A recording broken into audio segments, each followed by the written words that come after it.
Hello Legion, John Hitler from Evoking Genius. And today we're going to look at your core values and how they support and reflect your genius. If you think about it, it makes a lot of sense. You've got a genius associated with high performance, and you're going to have core values that support that, and there are other people's values that may not support it at all. So let's get really clear about that. Here's the challenge. You know your core values. We'll check them in a minute. But are they really correct? Are they super personalized to you? Are they connected to high achievement? Well, let's find out. Today we're going to clarify and deepen your unique core values. We're going to give you some filters for activities and people you should gravitate towards, and also the same filter would be used to gravitate away from those people and activities, all by figuring out your core values. And what do you say we'll have a little fun doing it? You ready? All right, let's spin the big wheel. How many had Catholic grade school? I did. Yeah. Do you have Sister Mary, none too pleased? Did you have her? I had her in 4th grade. And what did she used to do all the time? Pop quiz. Oh gosh, pop quiz. Never was I ready for it, but we're going to do one right away. We'll have a little, not too long, 1 minute. Here's the quiz. Write down, think of and write down your top 3 core values. Okay? Take a second, do that. I'll pause while you do it.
All right, what did Sister Mary, none too pleased say when the quiz was over? Pencils down. So there's our pencil, it's gone. All right, now, second thing. You got your core values there? Make sure they're in ranked order. Take a second, put them in ranked order, that should be really easy. Now, here's what these should represent. These should represent the core value that shows up when you're striving, when you're thriving, when you're in high achievement, or when you're really stressed or challenged. These should come out naturally. They're part of you. They're fundamentally part of you. That's what we want. Got them? Okay, they're in ranked order. That's our first step. Hey, we're making progress here. Second step. Now we want to take a look at what I'll call expected values. And we want to just note them. What's an expected value? Here's the simplest definition. A couple of them. One, they don't give medals for expected values. There's the Medal of Honor, Purple Heart, Red Badge of Courage, but there's not a medal for honesty. Honesty is, in my book, an expected value, and here's why. If you are dishonest, you can get fired. If you're repeatedly dishonest, you'll be divorced. You'll be friendless, and you'll be unemployed. But you won't get any credit for being honest. So people say, well, I'm all about honesty. Now, I got a little problem with that. I'll check it just to make sure. When you downloaded the last software app, or when you put an app on your phone and it said, I have read and approved of the privacy policy, and you have to check the box before you move forward, did you really read and approve the privacy policy? Because if you didn't, it's not honest, is it? You actually said that you did when you didn't. How about your driver's license? If you pull out your driver's license right now, is it 20 pounds light? 25 pounds light? My suspicion is you're not quite honest there. And maybe it's an oversight that you haven't talked to the DMV, or maybe you put a euphemistic weight on there. Truth is, we do this all the time. In our society, we're something shy of fully honest, and we're okay with that. But if you went to your boss and said, I would like a raise. I'm loyal and honest. What's your boss going to say? Yeah, we pay you. You should be loyal. Yeah, you should be honest. And oh, by the way, if you're disloyal or dishonest, you're fired. So those are two of them. Loyalty and honesty are the two big ones we see people have all the time. They're what I call expected values. What other ones might be there? If they don't give a medal for it, that's a good clue. How about family? Have you ever heard anybody say the strength of the family in this world is we've got to do something about that. It's way too strong. We need to knock it down a little bit. No, everybody and their brother claims they're for family. So it's a non-specific and value that you won't get any credit for having. How about respect? Oh, I'm all about respect. Well, if you're about disrespect, again, you're going to be a loner. Because anybody that's disrespectful on purpose, they don't go very far. You're expected to be respectful. So just note any of the 3 core values on your list from your pop quiz that might be an expected value. You don't have to do anything with it other than just note it. All right? So here's how we're going to upgrade, clarify, and deepen your core values. This will take a little bit of chutzpah on your part.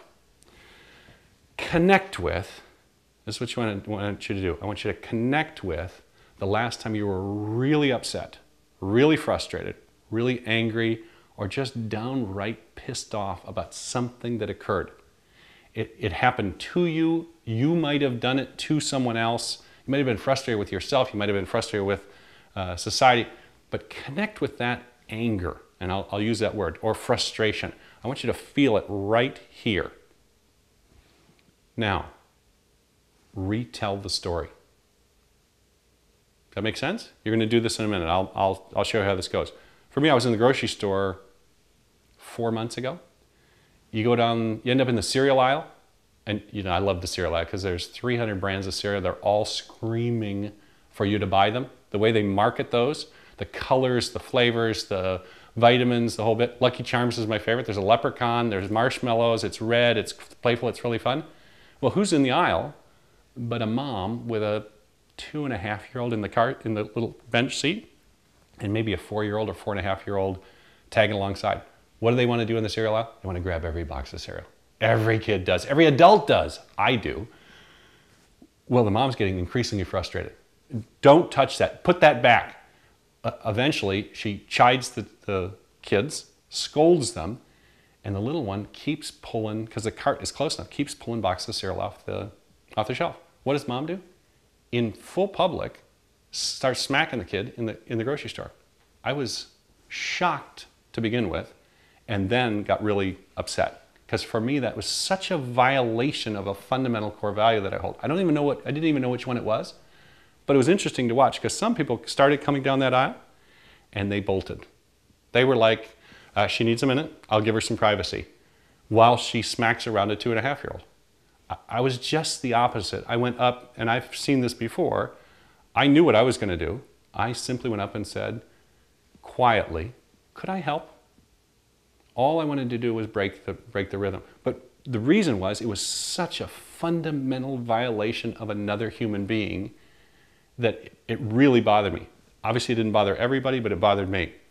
You've got a story like that as well. What I'm going to do is I'm going to pause this for a second, not for more than a second. What I'd like you to do is tell your story. I know you're in your cubicle, or you're at your house, or your kids are around, or there's people.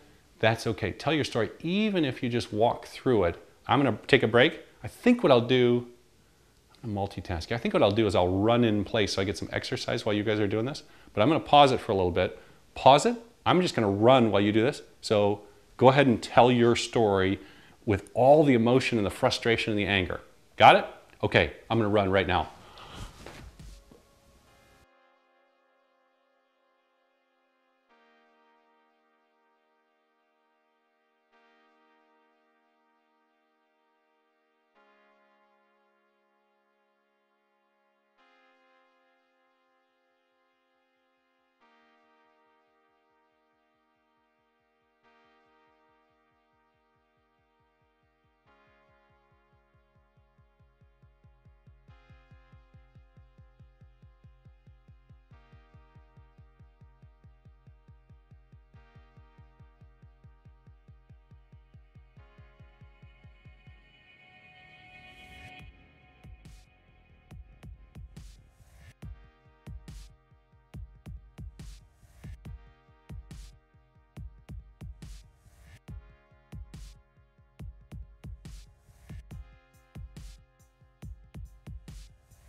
Gosh, I think I ran a half mile there.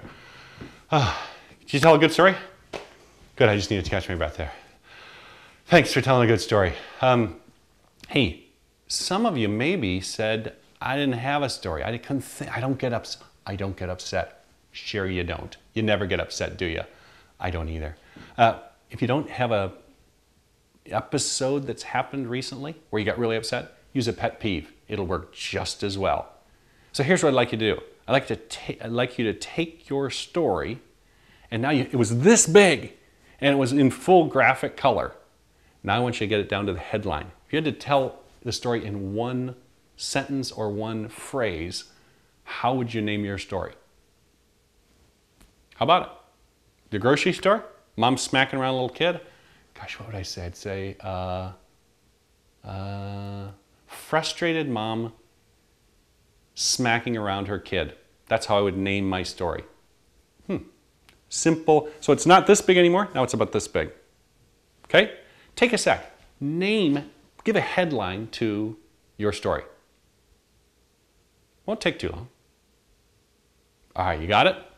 Now we take that headline and we try to name the injustice or the violation in one word.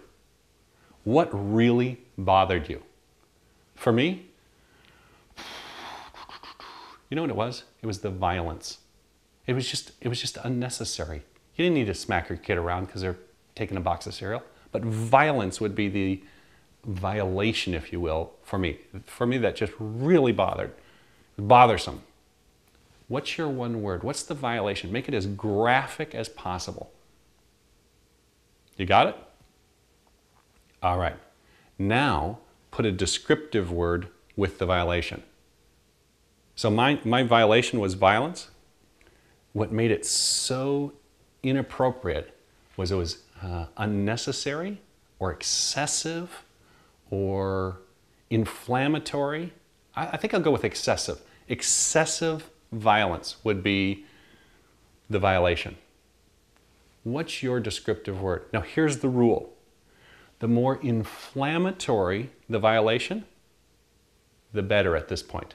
So we don't want you to say, well, they were sort of impolite. Not helpful.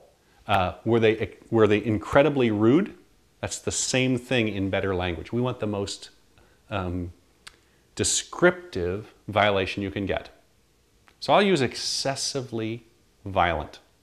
That's what I'm going to go with. Now, on the flip side of excessively violent, there exists, for me, a highly personalized core value that was violated. What we want to do is flip the coin and say, what's the flip side of excessively violent?